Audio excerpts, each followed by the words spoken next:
Assalamualaikum warahmatullahi wabarakatuh. Perkenalkan, nama saya Dewi Komalasari, CGP Angkatan 11 dari Kabupaten Sumba Barat Daya, SD Negeri Lolowanu. Pada kesempatan kali ini, saya akan memaparkan aksi nyata saya pada modul 1.4 terkait budaya positif, yaitu diseminasi budaya positif di sekolah bersama guru dan tendik SDN Lolowanu.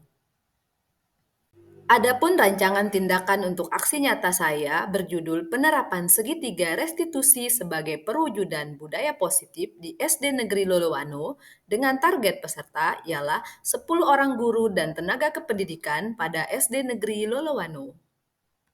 Adapun latar belakang kegiatan diseminasi ini adalah visi SD Negeri Luluwanu, yaitu mewujudkan anak didik yang beriman, mampu bergotong royong, mandiri, dan kreatif. Dalam pembentukan insan yang sesuai visi tersebut, harus disadari bersama membutuhkan suatu penerapan budaya positif. Penerapannya yaitu dengan cara membiasakan hal positif sehingga dari kebiasaan tersebut menjadi sebuah budaya yang dipahami semua orang, menghilangkan hukuman yang akan membuat murid merasa tidak nyaman dan menyebabkan murid hanya patuh ketika berada di sekolah saja dan mengurangi penghargaan untuk merubah karakter murid. Adapun tujuan kegiatan diseminasi ini yang pertama, penerapan segitiga restitusi dalam penyelesaian masalah murid di sekolah. Yang kedua, menciptakan kenyamanan belajar bagi murid dengan menerapkan posisi kontrol manajer. Dan yang ketiga, membangun komunikasi dua arah dengan murid sehingga mampu mengetahui kebutuhan dasar yang diinginkan murid. Sedangkan tolok ukur keberhasilan kegiatan adalah guru dapat menerapkan segitiga restitusi dalam menangani permasalahan murid. Lini masa tindakan yang akan dilakukan. Yang pertama, menyusun presentasi dan mendiseminasikan budaya positif kepada rekan sejawat baik guru maupun tendik. Yang kedua, melapor kepada kepala sekolah terkait program kerja yang ingin dicapai. Yang ketiga, melakukan penerapan segitiga restitusi dengan melakukan simulasi. Dan yang keempat, mengevaluasi kegiatan yang sudah dilaksanakan. Berikut adalah slide presentasi yang digunakan pada saat diseminasi.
pagi Bobby. Ayo duduk dekat ibu.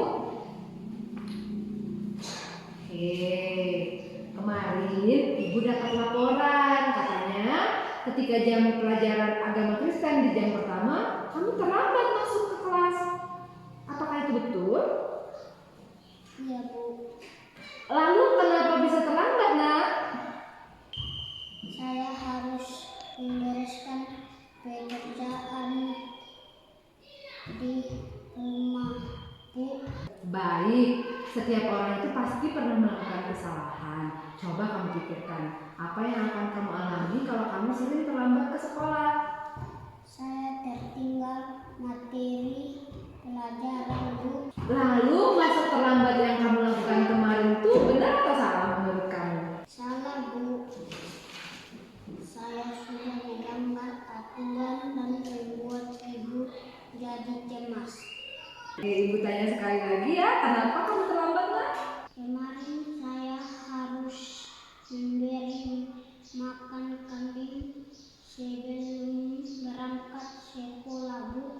Sekarang, apakah kamu sudah sadar akan tindakan kamu? Apakah kamu akan terlambat lagi? Ya, Bu. Saya minta maaf. Saya tidak akan datang terlambat lagi. Oke. Jadi untuk kedepannya, apa yang akan kamu lakukan agar kamu tidak terlambat lagi? Saya akan mengerjakan pekerjaan rumah lebih pagi. Oke, baik. Semoga kamu mendapatkan pembelajaran yang bermakna hari ini ya. Terima kasih, Bu. Selamat pagi, Bu. Oke, silahkan kembali ke kelas ya. Selamat pagi, Bu. Selamat pagi, Arel. Ayo, silakan duduk. Oke. Apakah kamu tahu kenapa ibu memanggil kamu ke sini? Saat ujian saya menyentuh, Bu. Oke. Pak, ceritakan bagaimana kejadiannya? Iya, Bu.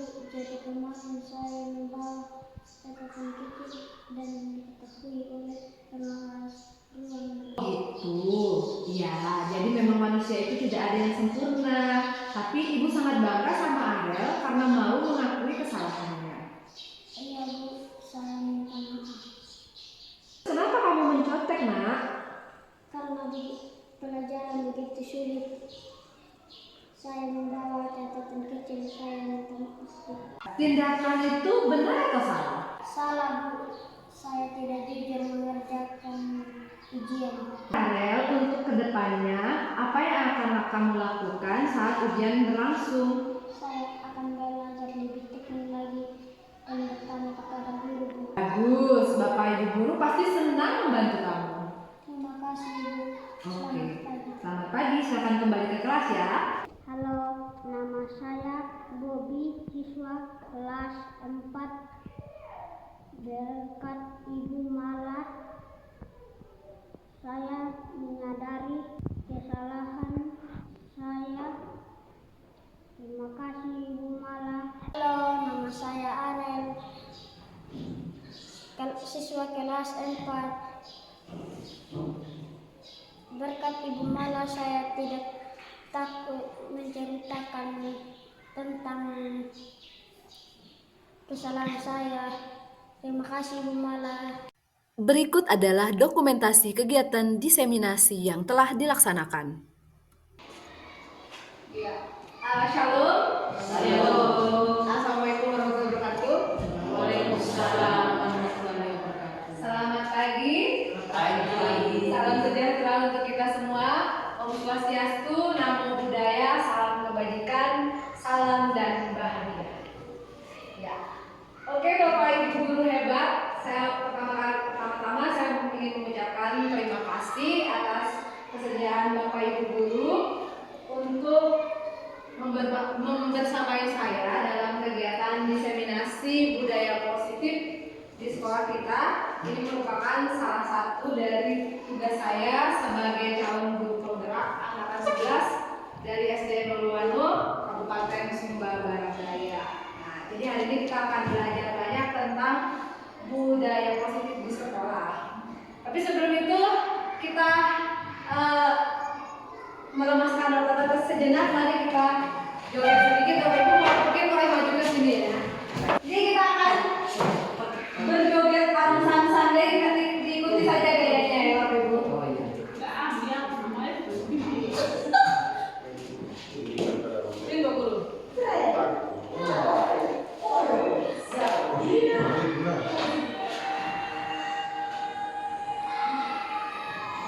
Tunggu.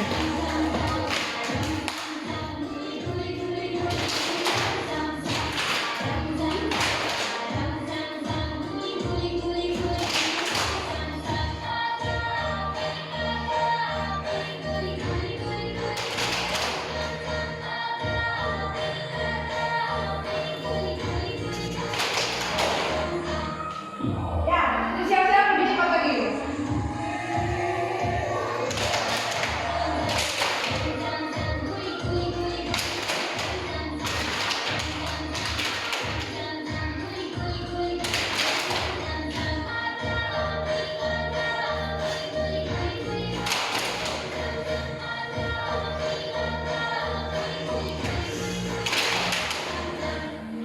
Lebih cepat lagi. Lebih cepat lagi.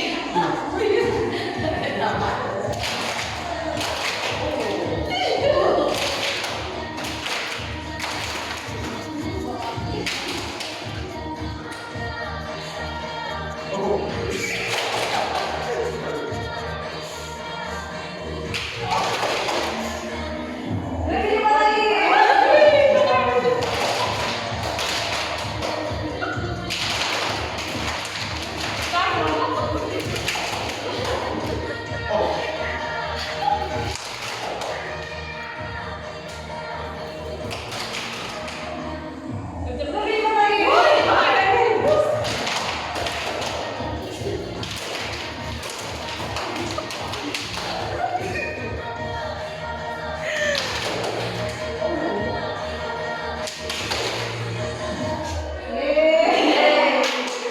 Oke, kita masuk ya. Jadi, lingkungan sekolah yang aman dan nyaman, yang berbasis disiplin positif, itu akan berdampak secara maksimal pada perkembangan dan pembentukan karakter peserta didik. Jadi, kita usahakan lingkungan sekolah kita aman dan nyaman dengan menerapkan disiplin positif di sekolah. Nah, apakah Bapak Ibu sudah menerapkan disiplin positif di sekolah? Nanti kita bisa analisis dari beberapa penjelasan berikut. Nah, jadi yang pertama kali akan kita bahas di sini adalah apa itu disiplin positif dan nilai-nilai kebajikan universal atau nilai-nilai kebajikan yang secara umum ya. Nah, kita akan lihat dulu apa makna dari disiplin. Jadi kalau disiplin itu berasal dari bahasa Latin yaitu disiplina yang artinya belajar. Nah, ini berasal dari istilah dari murid-murid Socrates dan Plato ya. Nah, disiplin diri itu membuat orang menggali potensinya menuju sebuah tujuan. Jadi apa yang dihargai. Nah, namun dalam budaya kita makna kata disiplin berubah menjadi sesuatu yang dilakukan seseorang pada orang lain untuk mendapatkan kepatuhan. Jadi cenderung umumnya mereka melakukan disiplin dengan rasa ketidaknyamanan, bukan dengan apa yang berasal dari dalam dirinya. Jadi contohnya seperti mereka melakukan disiplin, siswa-siswa kita melakukan disiplin karena takut akan diberikan hukuman. Misalnya takut datang sekolah terlambat, berarti kan mereka terpaksa ya, bukan dari dalam dirinya kan, takut dihukum, lebih kepada itu ya. Itulah pergeseran makna kata disiplin yang awalnya berasal dari kata disiplina yang artinya belajar sebenarnya. Nah, terus kita masuk ke nilai-nilai kebajikan universal. Jadi nilai-nilai kebajikan itu adalah nilai-nilai positif atau sifat-sifat manusia yang merupakan tujuan mulia yang ingin dicapai oleh setiap individu. Nah, nilai-nilai tersebut bersifat universal dan lintas bahasa, lintas suku bangsa, agama maupun latar belakang. Apa nilai-nilai kebajikan universal yang sudah diterapkan di Indonesia pada anak, yaitu pada profil pelajar Pancasila? Itu sudah nilai-nilai kebajikan yang universal ya. Yang pertama ada beriman dan bertakwa kepada Tuhan Yang Maha Esa dan berakhlak mulia, mandiri, bernalar kritis, berkebinekaan global, bergotong royong dan kreatif. Nah, sekarang kita akan masuk ke teori motivasi, hukuman, penghargaan, dan restitusi. Jadi kita akan membedakan hukuman, penghargaan, dan restitusi. Nah, jadi teori motivasi perilaku manusia. Yang pertama ada hukuman ya. Itu untuk menghindari ketidaknyamanan pada diri seorang anak ya. Biasanya karena takut dihukum, maka mereka akan ikut. Nah, apa yang akan terjadi, nanti pertanyaan yang muncul pada dirinya kan, apa yang akan terjadi kalau saya tidak melakukannya? Misalnya contohnya, apa yang akan terjadi kalau saya datang terlambat? Bisa jadi saya pernah hamil atau pernah pukul, gitu kan? Jadi bukan motivasi yang datang dari dirinya sendiri, tapi lebih pada ketakutannya pada hukuman yang akan dia dapatkan. Nah, sama juga dengan penghargaan. Kalau itu hukuman ya, penghargaan juga begitu. Jadi kalau kita misalnya guru memberikan imbalan kepada siswa atas sesuatu yang dia perbuat, misalnya dia bisa menjawab soal atau segala macam, maka yang akan timbul dalam dirinya seterusnya adalah apa yang akan saya dapatkan apabila saya melakukannya. Itu kalau bentuknya penghargaan. Tadi hukuman, penghargaan. Jadi motivasinya tetap yang muncul adalah motivasi eksternal atau motivasi yang berasal dari luar dirinya, bukan dari dalam dirinya, bukan dari hatinya. Nah, tiga inilah yang kita sebut dengan restitusi, yaitu untuk menghargai dirinya sendiri. Nah, jadi pertanyaan yang akan timbul dalam dirinya adalah, saya akan jadi orang yang seperti apa kalau saya melakukan ini? Bukan lagi dalam bentuk paksaan, gitu loh. Jadi kita menimbulkan motivasi dalam dirinya. Itulah tujuan dari disiplin positif, adalah membangkitkan motivasi internal. Gitu ya. Ini sesuai dengan pemikiran Ki Hajar Dewantoro. Jadi merdeka menurut Ki Hajar Dewantoro itu artinya tidak hanya terlepas dari perintah, akan tetapi juga cakap untuk memerintah dirinya sendiri. Itu katanya Ki Hajar dalam buku Pemikiran, Konsepsi, dan Keteladanan. Jadi harus berasal dari diri sendiri. Intinya kita menimbulkan motivasi internal. Nah, tadi kan Bapak Ibu itu terkait tentang kalau hukuman kan jelas ya, tidak bisa menimbulkan motivasi internal. Ternyata penghargaan juga sama. Jadi kita berikan sesuatu kepada anak, ternyata sama. Saya juga baru tahu setelah belajar di pendidikan guru penggerak. Jadi penghargaan itu sama saja dengan memberikan hukuman kepada anak, tidak ada bedanya. Walaupun misalnya anak datang tepat waktu, kita berikan misalnya kue atau permen. Nah, jadi kan motivasinya seperti tadi itu ya. Kalau saya datang besok datang tidak terlambat lagi, apakah saya akan mendapat permen? Begitu kan? Jadi bukan dari dirinya. Jadi sama saja statusnya hukuman dengan penghargaan itu. Jadi tidak bisa membangkitkan motivasi internal. Nah, jadi bahwa penghargaan berlaku sama dengan hukuman, dan arti meminta atau membujuk seseorang melakukan sesuatu untuk memenuhi suatu tujuan tertentu dari orang yang meminta atau membujuknya, bukan dari dirinya sendiri kan? Nah, dorongannya eksternal dan akan ada faktor ketergantungan. Nih, saya juga sempat mengalami seperti ini ya. Kalau di kelas misalnya saya sudah berikan, hari ini saya berikan permen, besok akan ditagih lagi, ya tak? Bu, permennya mana? Pak, permennya mana? Atau Pak, kuenya mana? Bukan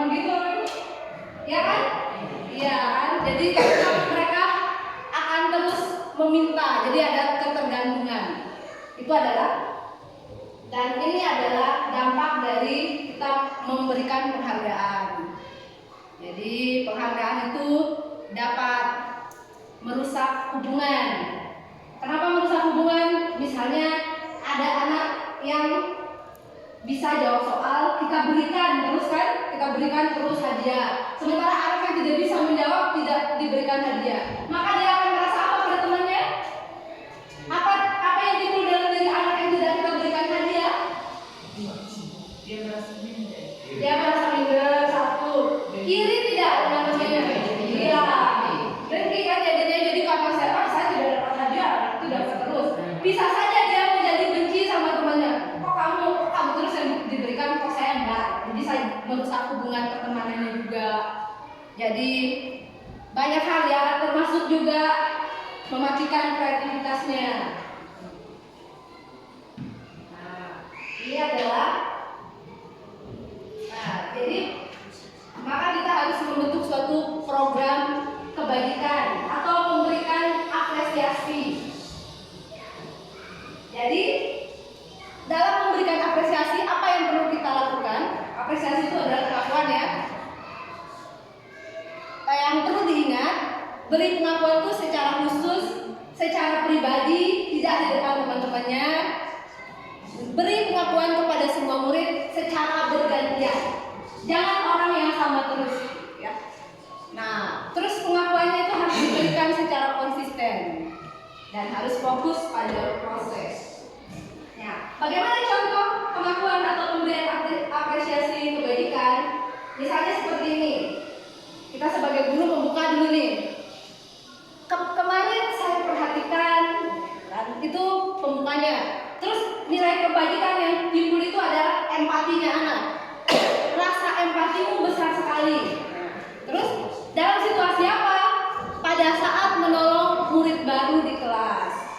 Jadinya misalnya murid tersebut tidak punya pulpen. Kita sebagai guru memperhatikan kan, ada kok biasanya siswa yang tidak punya pulpen, terus ada temannya yang dengan sukarela memberikan pulpen. Harusnya hal-hal kecil seperti itu kita apresiasi. Dengan cara itu tadi, kemarin saya perhatikan, terus kita letakkan nilai kebajikannya, di mana kebajikan pada nilai membantu orang lain itu kan adalah empati ya. Nah, empati yang timbulnya, jadi rasa empatimu sangat besar pada temanmu pada saat ibu melihat kamu memberikan pulpen kepada temanmu, itu contohnya. Terus kalau pada nilai kebajikan kepedulian misalnya, kita buka dengan, oh saya menghargai kepedulianmu pada saat kamu membantu teman-temanmu di tugas kelompok. Jadi hal-hal kecil seperti itu yang harus kita perhatikan Bapak Ibu. Terus selain itu tanggung jawab misalnya, ada nilai kebajikan tanggung jawab. Kita mengucapkan terima kasih untuk rasa tanggung jawabmu pada saat kamu memungut kertas-kertas yang berserakan di lantai. Nah, jujur Bapak Ibu, apakah kita sudah melakukan hal ini kepada anak didik kita? Mungkin ada yang mau berkomentar seperti apa Ibu memberikan apresiasi kepada siswa Ibu. Contohnya apa misalnya? Apa yang pernah dilakukan? Dari contoh yang saya tunjukkan itu mungkin ada contoh lain pada saat anak seperti apa? Ya, silakan. Mungkin dari saya itu yang saya selalu lakukan di kelas, ya biasanya anak berserah kertas di lantai, saya akan tunjukkan, saya akan angkat itu kertas, nanti lain kali kalau buang kotoran di kelas tidak boleh. Ya. Jadi harus buang pada tempat sampah. Mulai besok, lusa tidak boleh lagi buang berserakan. Berarti saya harus mendahului untuk mengambil kertas berserakan. Itu contohnya Ibu memberikan contoh ya. Tapi kalau misalnya Ibu memberikan apresiasi kepada siswa, contohnya pernah ada apresiasi kepada siswa yang sudah melakukan nilai kebajikan itu. Misalnya dia saling menghormati temannya, atau itu kan nilai kebajikan ada saling menghormati, saling menghargai kan, tolong menolong, peduli, banyak ya, tanggung jawab, itu namanya kan nilai-nilai kebajikan.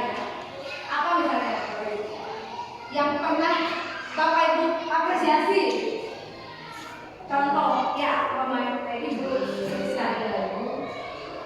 Biasanya kelas ada siswa yang berpoin, ya. Oke, jadi dari Ibu nilai kebajikannya ya, nilai kebaikannya. Yang kalau dari inisiatif siswa belum pernah ada ya di kelas ya? Oh belum ya. Jadi kita coba ya sekarang Bapak Ibu kita lihat, kita apresiasi siswa kita yang mempunyai inisiatif. Yang saya sendiri pun belum sempurna melakukan itu ya. Saya sering melihat siswa saya memberikan pulpen kepada temannya yang tidak punya pulpen, tapi saya tidak pernah mengapresiasi. Saya tidak pernah menganggap hal itu penting. Ternyata penting kita mengapresiasi perbuatan anak-anak, perbuatan yang mengandung nilai kebajikan yang dilakukan oleh anak didik kita. Nah, sekarang kita main quiz deh. Quiz. Ini ada tindakan guru. Ini ada bentuknya hukuman atau konsekuensi menurut Bapak Ibu. Mungkin yang pertama bisa dibaca Ibu Sofi, apa itu tulisannya? Mencatat 100 kali di dalam buku kalimat, saya tidak akan terlambat lagi karena terlambat ke sekolah. Nah, kira-kira menurut Bapak Ibu ini bentuk hukuman atau konsekuensi? Konsekuensi. Semuanya melihat konsekuensi.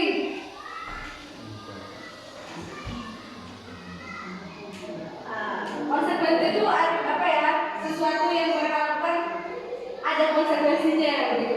Kalau misalnya disuruh mencatat 100 kali, kira-kira itu bentuknya menyakiti anak atau tidak? Kalau menyakiti anak, baik dia secara fisik maupun secara mental, itu adalah hukuman. Jadi nomor 1 itu hukuman. Nah, sudah mulai bisa membedakan ya. Sekarang coba nomor 2 deh, Pak Bian deh, nomor 2. Coba dibaca dulu Pak. Lari mengelilingi lapangan basket 2 kali karena terlambat. Ada di sekolah. Kira-kira ini hukuman atau konsekuensi? Hukuman. Hukuman, karena sekali lagi ya menyakiti fisik ya anak-anak. Kemudian yang ketiga, mungkin yang ketiga, Murid diminta untuk push up 15 kali karena tidak menggunakan masker di sekolah. oke, ini diminta push up. Hukuman atau konsekuensi? Hukuman. Hukuman. Ya, nomor 4. Menggantikan kertas tugas teman yang telah dicoret. Nah, kira-kira hukuman atau konsekuensi? Nah, sudah bisa membedakan kan ya? Jadi kalau mengganti kertas teman yang rusak itu adalah konsekuensi, bukan hukuman. Jadi memang tugasnya dia, tanggung jawabnya dia untuk mengganti kertas temannya yang rusak.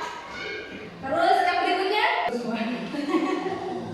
Meminta murid tidak mengenakan sepatu seharian di sekolah karena tidak mengenakan sepatu hitam. Nah, hukuman atau konsekuensi? Hukuman, karena menyakiti anak ya, tidak pakai sepatu, bisa panas, misalnya panas terus dia tidak diizinkan pakai sepatu kan sakit kakinya ya. Nah, yang ketujuh, Lari mengelilingi lapangan basket 2 kali karena terlambat 10 menit untuk pelajaran PJOK. Konsekuensi. hukuman. Oke, kalau hukuman katakan. Yang konsekuensi, mungkin dari pembiayaan ya, guru PJOK ya bisa dijelaskan kenapa tadi kan sudah ada 2 pernyataan lari ya. Lari karena terlambat masuk sekolah. Kemudian ini lari karena terlambat masuk pelajaran PJOK. Kenapa nomor 7 ini bisa jadi konsekuensi bukan hukuman?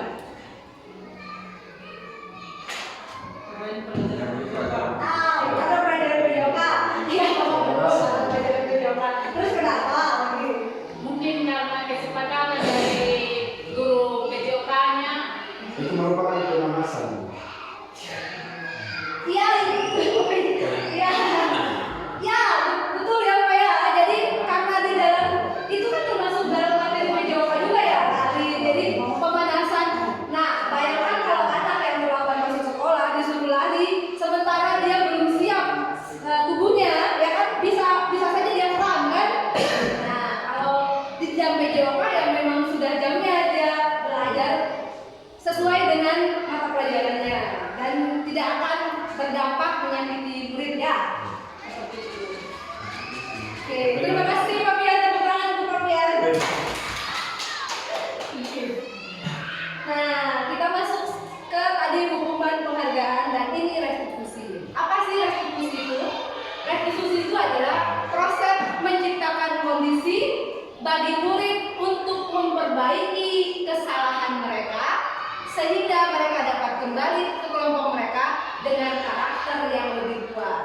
Jadi kita ciptakan kondisinya agar mereka memperbaiki kesalahannya tanpa diberi hukuman dan tanpa diberi penghargaan. Jadi kita sadarkan mulai dari dalam dirinya. Itu restitusi ya. Nah, restitusi juga menurut Gosen tahun 2004 itu merupakan proses kolaboratif atau proses kerjasama yang mengajarkan murid untuk mencari solusi atas masalah mereka dan membantu murid untuk berpikir ingin menjadi orang seperti apa mereka dan bagaimana mereka memperlakukan orang lain. Jadi kita menimbulkan kesadaran dalam diri kita. Nah, ada 9 ciri-ciri dari restitusi. Yang pertama, belajar dari kesalahan, bukan menebus kesalahan. Bukan seperti narapidana, Bapak Ibu ya. Jadi dia harus belajar dari kesalahan. Yang kedua, memperbaiki hubungan. Jadi memperbaiki hubungan dengan teman, dengan guru. Terus yang ketiga, menawarkan, bukan memaksa. Kalau hukuman kan sifatnya memaksa ya. Nah, terus yang keempat, restitusi diri itu adalah cara yang terbaik dibandingkan dengan hukuman dan penghargaan. Yang kelima, menuntun anak untuk melihat ke dalam dirinya. Artinya tadi menimbulkan motivasi intrinsik atau motivasi dari dalam. Yang keenam, mencari kebutuhan dasar yang mendasari tindakan. Kenapa kita gali kenapa dia berbuat seperti itu. Yang ketujuh, berfokus pada karakter, bukan tindakan. Yang kedelapan, berfokus pada solusi. Yang kesembilan, mengembalikan murid yang berbuat salah pada kelompoknya. Jadi dia tidak akan merasa bersalah lagi setelah memberikan restitusi. Selanjutnya kita masuk ke keyakinan kelas. Nah, sekarang nanti kita berharap setelah kegiatan ini di masing-masing kelas kita akan tertempel kesepakatan kelas, begitu ya Bapak Ibu. Nah, mengapa tidak peraturan saja? Mengapa harus keyakinan kelas atau kesepakatan kelas?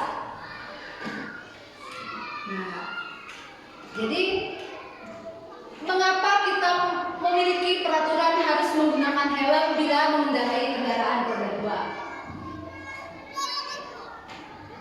Mengapa kita harus memiliki peraturan membuang sampah di tempatnya? Mengapa kita memiliki peraturan harus datang tepat waktu pada saat mengikuti pelatihan? Jadi, mengapa? Yang pertama deh, mengapa kita harus memiliki peraturan harus menggunakan helm bila mengendarai kendaraan roda 2? Menjaga keselamatan dari aturan. Menjaga keselamatan. Itu yang penting ya, menjaga keselamatan yang nomor 2. Kita fokus pada peraturannya atau menjaga keselamatannya? Mentaati peraturan dan menjaga keselamatan diri sendiri. Iya, mentaati peraturan. Jadi Bapak Ibu hanya mentaati peraturan saja memakai helm. Apa yang lebih penting dari sekedar mengikuti peraturan? Keselamatan diri. Nah, kesadaran kita akan keselamatan diri kita itulah yang disebut dengan motivasi intrinsik atau eksternal atau internal? Internal. Karena apa Pak? Nah, karena kesadaran dari diri sendiri. Nah, begitu. Itu juga yang kita berlakukan di kelas kita nantinya. Kita jangan membuat peraturan, tapi membuat keyakinan kelas atau kesepakatan kelas. Kita coba tanyakan kepada anak, kenapa misalnya? Misalnya kenapa kamu tidak boleh datang terlambat? Gitu ya. Karena apa? Kita coba memunculkan motivasi intrinsiknya. Jadi kita sepakati bersama itu kesepakatan, bukan cuma murid yang tidak boleh datang terlambat, tapi gurunya juga. Untuk mendukung motivasi intrinsik, kembalikan ke nilai-nilai, ke keyakinan pada anak. Karena daripada kita membuat peraturan, membuat keyakinan dibandingkan peraturan-peraturan itu sendiri. Jadi kalau kita sepakati bersama, jadi sebelum ini ya, wali kelas ya, khususnya wali kelas, sebelum kita mulai belajar, kita mari kesepakati. Apa kesepakatan kelas yang akan kita sepakati? Minta anak-anak yang berpendapat sendiri. Jangan kita bilang, jangan datang terlambat. Jadi di dalam kesepakatan kelas itu menghindari kata jangan. Jadi datang tepat waktu. Salah satu bunyinya datang tepat waktu. Jadi tidak boleh ada kata jangan di dalam kesepakatan kelas. Jadi kita sepakati, Bapak Ibu bisa nanti ya di kemudian hari, di hari-hari berikutnya di kelasnya sudah tertempel kesepakatan kelas. Seperti jadwal di belakang itu namanya kesepakatan kelas yang disepakati oleh kelas 4 begitu. Jadi kelas 1 juga disepakati misalnya hadir tepat waktu, izin jika keluar kelas. Jadi minta mereka berpendapat, belajar dengan bahagia. Ya, itu salah satu model dari kata-kata pada kesepakatan kelas. Jadi kita menghindari kata apa Bapak Ibu? Peraturan ya, menghindari kata jangan dan tidak membuat peraturan kelas, tapi membuat keyakinan atau kesepakatan kelas. Nah, ini contoh dari beberapa sekolah. Di TK pun bisa, Bapak Ibu. Ini kan dari TK Dharma Wanita Persatuan. Dia bikin kesepakatan kelas. Misalnya itu contohnya apa? Datang tepat waktu. Ini kesepakatan dengan siswa ya. Terus mengucapkan salam, menjaga kebersihan. Terus apa lagi? Terus sebelum sesudah kegiatan. Terus Aktif dalam pembelajaran. Terus kira-kira kita bisa buat seperti itu Bapak Ibu? Ya, jadi ada kata jangan atau tidak boleh tadi? Tidak ada kan? Nah, jadi kita hindari kata jangan atau tidak boleh. Ini kesepakatan kelas di SD juga bisa. Kami guru dan murid yang saling menyayangi. Ya kan? Terus kami murid yang semangat belajar. Kami murid yang peduli dengan teman. Itu contoh dari kesepakatan kelas. Kita masuk ke materi berikutnya, yaitu kebutuhan dasar manusia dan dunia yang berkualitas. Bapak Ibu, apa kebutuhan dasar kita sebagai manusia?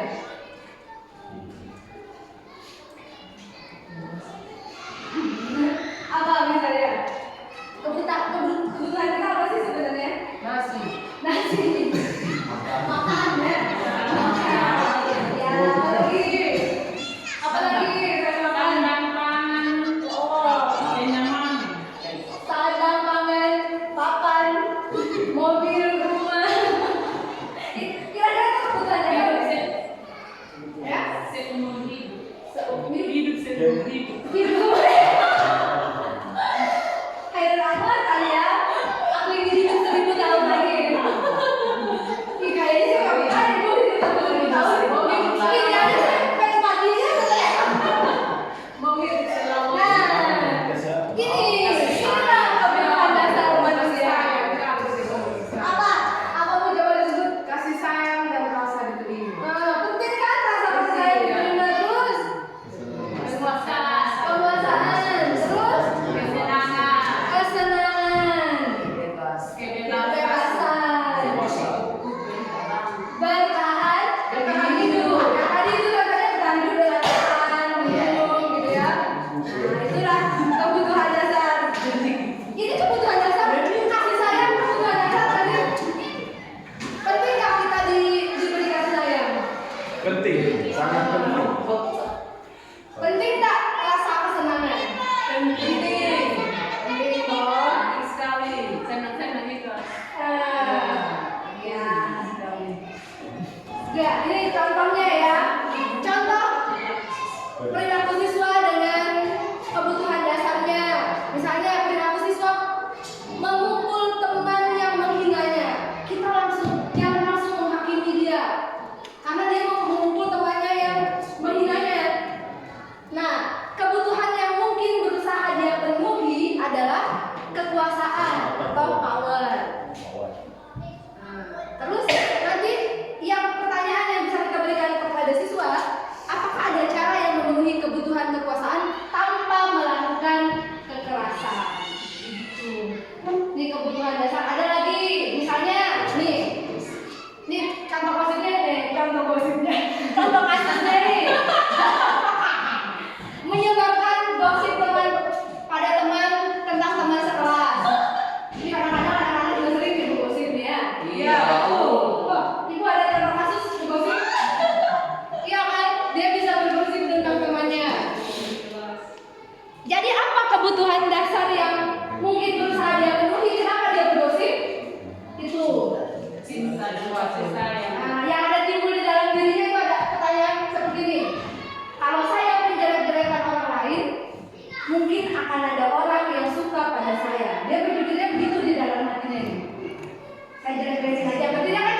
melakukan hal-hal itu. Ya, jadi kalau kita dapat kasus seperti ini, maka pertanyaan yang harus kita berikan pada siswa adalah apakah ada cara lain untuk memenuhi kebutuhan cinta dan kasih sayang tanpa merusak reputasi orang lain. Jadi anak-anak ini jangan langsung kita hakimi karena dia bersalah. Ternyata dia ingin memenuhi kebutuhan dasarnya, gitu maksudnya ya. Jadi dia ingin memenuhi kebutuhan dasarnya yang 5 tadi itu ya. Nah, ini lagi satu lagi contohnya. Nih, apa namanya di main tackle begini? Ya kan, menjatuhkan teman saat bermain. Dia ada kebutuhan yang ingin dia penuhi. Dia merasa senang kalau temannya jatuh, bercanda gitu ya. Nah, jadi pertanyaan yang kita berikan kepada siswa, adakah cara untuk memenuhi kebutuhan senangmu itu tapi tanpa menyakiti orang lain?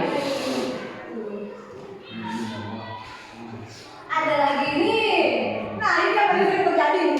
Dan saya pun sering kesel lagi ya. Mengganggu teman di kelas nih. Teman yang serius belajar dia datang mengganggu. Ternyata ada kebutuhan yang ingin dia penuhi. Apa kebutuhannya? Bebaskan saya. Iya, kebebasan. Mungkin dia ingin istirahat, ya. Dia kebutuhannya ibu guru ini jam berapa kita istirahat begitu maksudnya ya. Cuma kita sudah langsung apa yang langsung terjadi pada kita kalau anak-anak mengganggu temannya di kelas? Marah kan? Iya, makanya itu yang harus kita sadari bahwa mereka sebenarnya ingin memenuhi kebutuhan dasar mereka itu, yaitu kebebasan. Terus apa pertanyaan yang bisa kita berikan pada siswa? Bagaimana? Apakah ada cara memenuhi kebutuhan kebebasannya tanpa mengganggu orang lain? Nah, selanjutnya kita masuk ke materi 5 posisi kontrol kita sebagai guru. Jadi kita sebagai guru punya 5 posisi kontrol. Nah, bisa terlihat tuh Bapak Ibu? Jadi ini posisi kontrol kita sebagai guru. Yang pertama, penghukum, betul tidak? Betul. Yang kedua, membuat orang merasa bersalah. Yang ketiga, teman. Yang keempat, pemantau. Yang kelima, manajer. Ya, jadi kalau kita berada di sini sebagai penghukum dan membuat orang merasa bersalah, berarti kita berada sebagai guru dengan identitas gagal. Kita sama-sama belajar ya Bapak Ibu. Saya juga berada di sini. Nah, terus kalau kita ingin berada di identitas berhasil sebagai guru, kita harus menempatkan diri sebagai teman dan pemantau. Tapi kalau kita mau sukses sebagai guru, kita harus berada di posisi ini, manajer. Bukan berarti menggantikan kepala sekolah ya sebagai manajer ya, tapi posisi kita yang paling benar adalah sebagai manajer.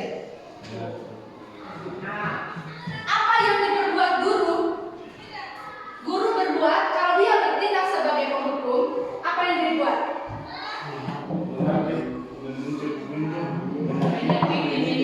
Nah, itu udah ciri kita kalau kita berada di posisi penghukum. Bahkan menyindir pun kita masih masuk di penghukum. Nah, kalau buat orang merasa bersalah, cirinya begini nih. Berceramah mengatakan seharusnya ibu kecewa. Nah, dia bisa bilang seharusnya kamu tidak begini, ibu kecewa sama kamu. Itu kita buat dia merasa bersalah dalam dirinya. Aduh, gara-gara saya ibu kecewa, gitu kan? Ibu marah gara-gara saya. Nah, itu posisi kita sebagai pembuat merasa bersalah. Kalau sebagai teman, membuatkan alasan-alasan untuk duit. Jadi maksudnya begini. Kenapa sih kamu terlambat misalnya? Oh, saya ini Bu, saya ada urus ternak misalnya gitu ya. Oh iya ya. Oh ya udah, Ibu sudah maafkan kok. Anda aja masuk kelas. Nah itu teman tuh namanya. Ya, jadi kita biarin aja dia melakukan kesalahan. Kita anggap dia seperti teman. Terus Pemantau. Nah, kalau pemantau tuh gini. Misalnya sudah terlambat gini. Ini sudah 10 hari kamu terlambat Pak, setiap hari berturut-turut. Nah, itu tuh tindakan kita sebagai pemantau. Kalau sebagai manajer, maka kita akan mengajukan pertanyaan-pertanyaan. Mulai dari kenapa kamu terlambat? Apa yang menyebabkan kamu terlambat? Alasannya apa terlambat? Itu sebagai manajer seperti itu ya. Dicari solusinya. Pernah dicontohkan dulu sama Pak Pian kemarin ya. Itu contoh yang kemarin itu salah satu. Ada anak, coba diceritakan Pak Pian bagaimana? Ada 2 anak yang terlambat. Pak Pian bagaimana kemarin? Menanyakan apa? Bisa diceritakan Pak? Berbagi cerita. Saya kan bertanya alasan kenapa terlambat. Lalu apa karena terlambat bangun? Apa karena ada pekerjaan?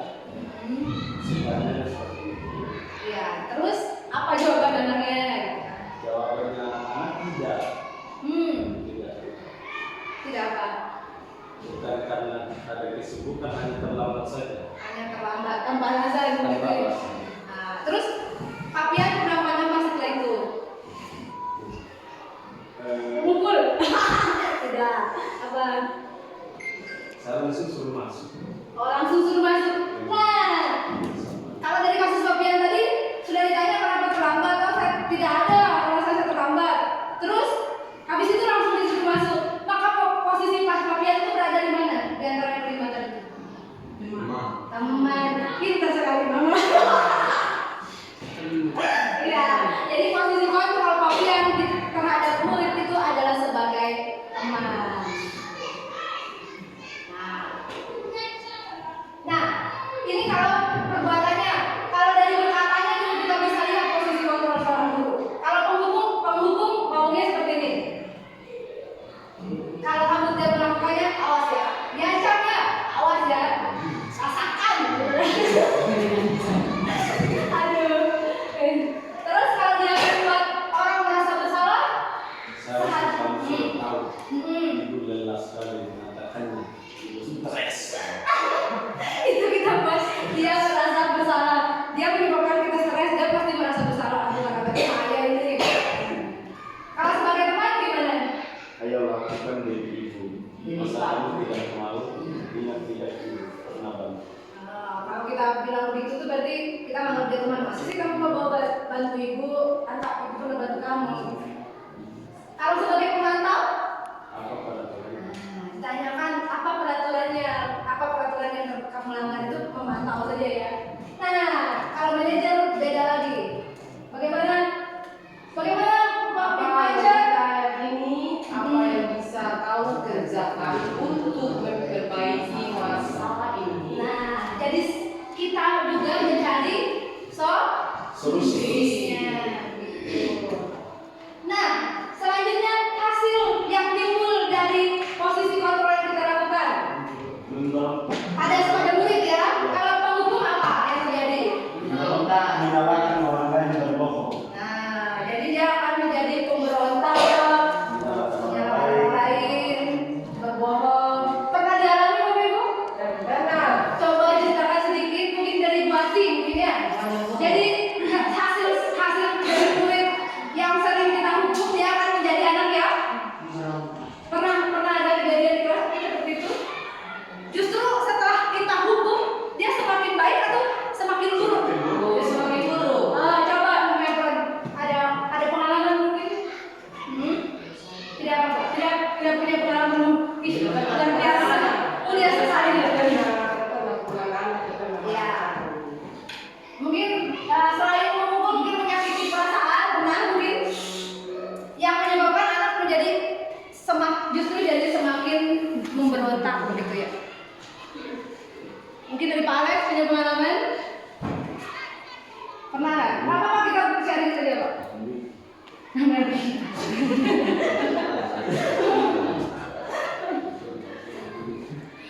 Pernah punya pengalaman Pak? Oh tidak ada yang punya pengalaman. Sulit untuk dijelaskan. Mungkin Mama?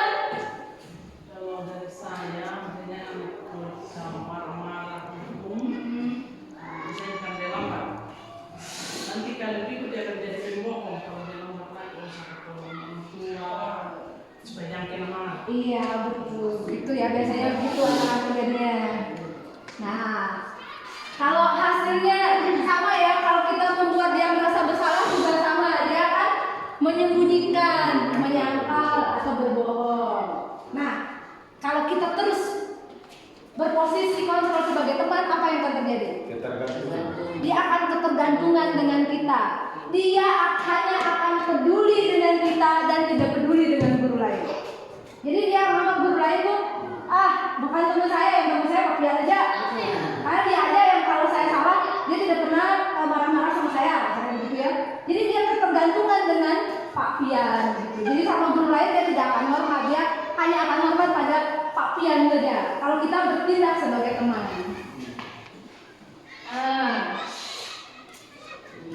Nah, kalau sebagai pemantau, Menyesuaikan diri bila diawasi.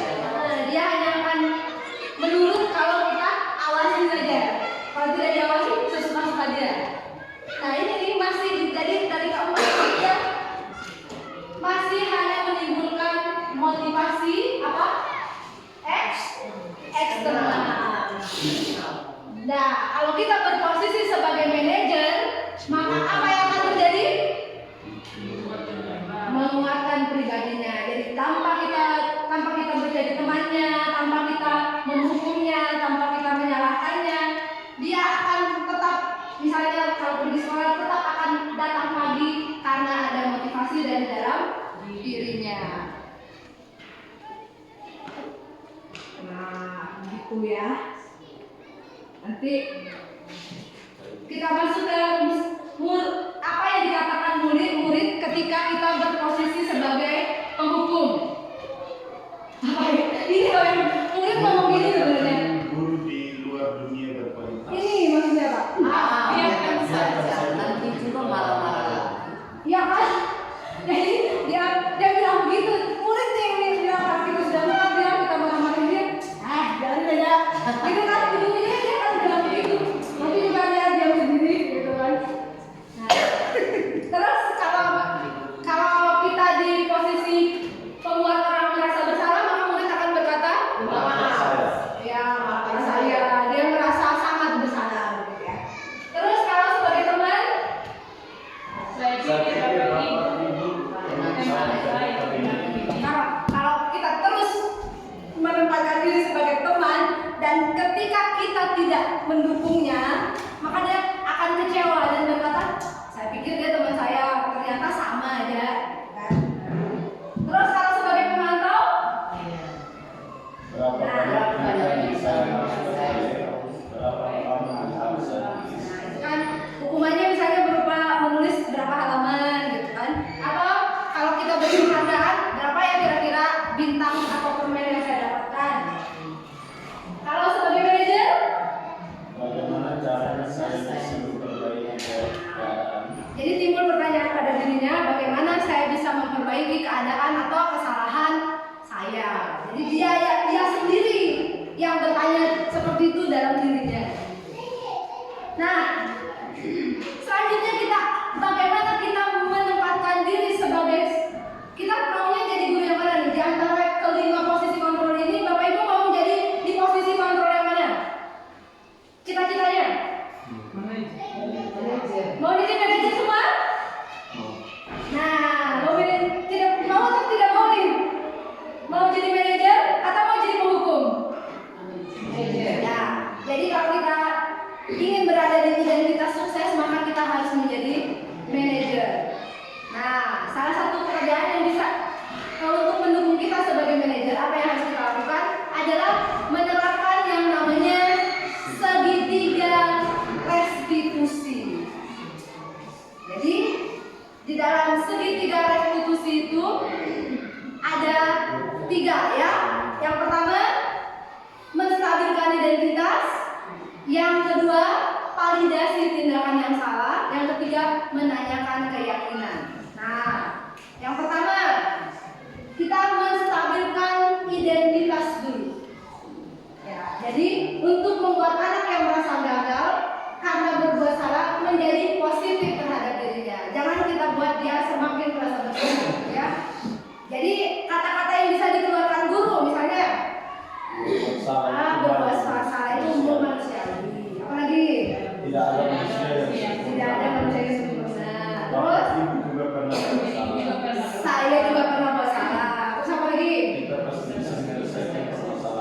kita bisa menyelesaikan permasalahan ini. Nah, Saya tidak tertarik mencari siapa yang benar, siapa yang salah, tapi itu lebih tertarik untuk menyelesaikan masalah. jadi kita tidak mencari, kalau misalnya anak ribut, kita tidak mencari siapa yang benar dan salah, tapi kita fokus mencari jalan keluarnya untuk menyelesaikan masalah. Terus, Kalau kamu menyalahkan dirimu sendiri terus-menerus, apakah kamu bersikap baik pada dirimu sendiri? nah, kalau kamu menyalahkan dirimu terus-terus, apakah kamu bersikap baik terhadap diri sendiri? Itu menstabilkan identitas. Setelah kita stabilkan identitasnya, ini pada murid yang bermasalah ya, atau berbuat kesalahan, terus kita langsung lakukan validasi tindakan yang salah atau validasi kebutuhan. Yaitu membantu siswa mengenali kebutuhan yang ingin dipenuhinya ketika melakukan kesalahan tadi. Kebutuhan dasar yang 5 tadi ya Bapak ya. Nah, pada dasarnya setiap tindakan manusia tujuannya adalah memenuhi basic need-nya atau kebutuhan dasarnya. Ya tadi ada power, freedom, love, and belonging, fun, and survival. Bertahan hidup. Ya tadi tuh ya, yang pakai ada bahasa Indonesia-nya tadi ya. Nah, apa yang dikatakan guru pada fase ini? Kamu sudah melakukan hal yang lebih buruk, kamu tidak melakukannya kan? Kamu bisa saja melakukan hal yang lebih buruk, tapi kamu lakukan tidak. Misalnya ada dia diajak sama temannya, terus dia cubit temannya misalnya. Kita bilang sama dia, oh bisa saja kamu melakukan yang lebih buruk dari cubit, bisa saja kamu tampar atau tempelet gara-gara kamu diejek misalnya. Terus kamu pasti punya alasan melakukannya. Tentu dia pasti punya alasan kenapa dia berlaku begitu pada temannya. Apa yang penting bagi kamu? Apa boleh tetap berusaha menjaga sikap itu, tapi tambahkan sikap lain yang baru? Maukah kamu belajar cara lain untuk mendapatkan yang kamu butuhkan tanpa harus memukul? Apakah kamu bisa melakukannya dengan lebih baik lagi besok? Itu pada validasi kebutuhan. Dan kita masuk yang terakhir, menanyakan keyakinan. Setelah kita proses yang pertama tadi apa Ibu? Apa tadi? Tes segitiga restitusi yang pertama menstabilkan identitas. Yang kedua validasi kebutuhan atau tindakan. Yang ketiga menanyakan keyakinan. Nah, ini yang terakhir, langkah terakhir yang kita lakukan pada segitiga restitusi. Nah, anak melihat kesalahannya dihubungkan dengan norma sosial dan nilai-nilai yang mendasari manusia berinteraksi dengan orang lain. Kita dapat berkata, apa nilai yang kita percaya di kelas atau sekolah kita? Misalnya nilai tanggung jawab. Nah, nilai-nilai apa yang sudah kita sepakati dari kesepakatan kelas itu? Dia melanggar atau tidak tadi? Terus kelas yang ideal itu seperti apa sih? Kamu ingin jadi anak yang seperti apa? Apakah anak yang nakal, anak yang baik? Terus apa yang kamu rasakan? Ketika kamu melakukan itu, kamu menjadi orang yang seperti apa? Nah, itu tadi ya. Dan terakhir, di sini kita akan melakukan praktik segitiga restitusi. Segitiga restitusi. Di sini ada kasus. Nah, ada kasus nanti Bapak Ibu ada yang berperan sebagai murid dan ada yang berperan sebagai guru. Jadi di sini masing-masing ada kasus. Bagaimana Bapak Ibu menyelesaikan kasusnya menggunakan segitiga restitusi? Mulai dari tadi ya, dari awal menstabilkan keyakinan. Ini ada kasus ya. Coba dipraktekkan dengan teman. Ada yang nanti sepakati siapa jadi guru, siapa jadi murid. Yang pertama ini murid. Jadi siapa yang jadi murid, siapa yang jadi guru. Nah, tugasnya ini lakukan percakapan restitusi dengan siapa yang gurunya atau muridnya. Terus jadi dari tadi apa yang kita lakukan pada saat menstabilkan identitasnya kan ada contohnya pertanyaannya ya. Ada dibaca dulu masih bisa dibagi dulu ya.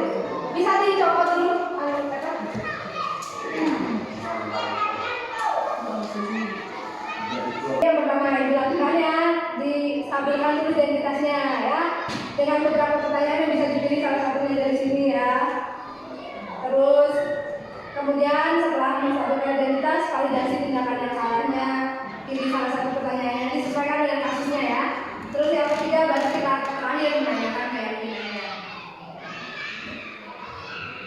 Ya, Ibu tarik ke sini. Iya Ibu. Boleh sebut.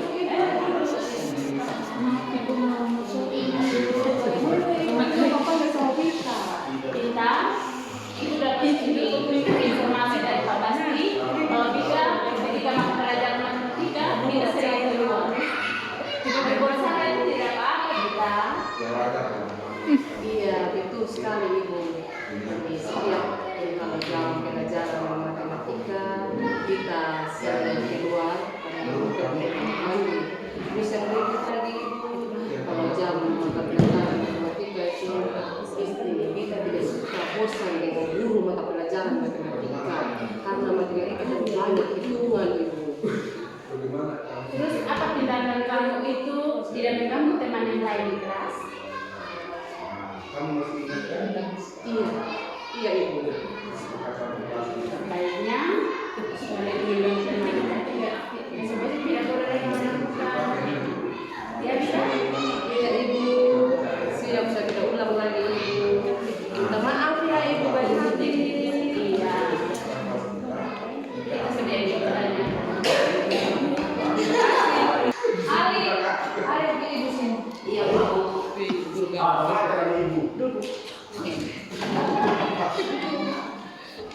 Ibu mendapat laporan dari Mira kalau Ali yang mengejek. Iya. Kenapa kamu mengejek? Iya, saya mengejek Ibu karena setiap kali dapat nilai itu nilainya selalu rendah. Sedangkan nilai saya sangat tinggi. Apakah tindakan yang mengejekkan itu sudah mencerminkan kesepakatan kelas kita? Kalau begitu, lain kali jangan mengejek teman yang dapat nilai rendah. Saya minta maaf. Kalau begitu silakan. Terima kasih. Ya. Dita, Ya, saya Pak Guru. ya silakan masuk. Misi Pak Guru. Ya, silakan dulu. Begini Dita, Pak Guru dapat laporan kemarin bahwa di jam pelajarannya Pak Basti, Dita sering keluar dari ruang kesalahan. Apa itu betul? Betul Pak Guru. Oh begitu. Jadi kita sebagai manusia itu wajar lah berbuat kesalahan. Jadi Pak Guru mau tanya, alasannya kenapa Dita sering keluar dari jam pelajarannya Pak Basti? Saya sakit perut Pak Guru. Jadi saya keluar masuk kelas pas pasti memberi materi pelajaran. Jadi sampai di kamar mandi saya juga tidak bikin apa-apa. Saya tidak bisa BAB, tidak bisa kencing. Oh gitu. Jadi apakah sudah sesuai dengan peraturan kesepakatan kelas kita yang kita buat? Tidak. Saya tidak izin. Apakah sudah sesuai apa belum yang kamu lakukan dengan kesepakatan kelas kita? Tidak. Tidak sesuai. Oh jadi kalau begitu perlu berharap kamu mulai berubah. Ya, nanti kalau lain kali mau keluar harus minta izin sama Pak Basti biar kita tahu alasannya kenapa. Jadi Pak Guru minta tolong perbaiki sikapnya terhadap guru. Jadi terima kasih. Siap Pak Guru, saya minta maaf. Saya tidak akan mengulangi kesalahan yang sama lagi. Pak Guru juga minta terima kasih karena kamu sudah mau mengerti kesalahan. Oke Bapak Ibu guru hebat, itu tadi pemaparan saya terkait diseminasi budaya positif di lingkungan SDN Luluwano. Semoga kita bisa mendapat pelajaran dan pembelajaran kepada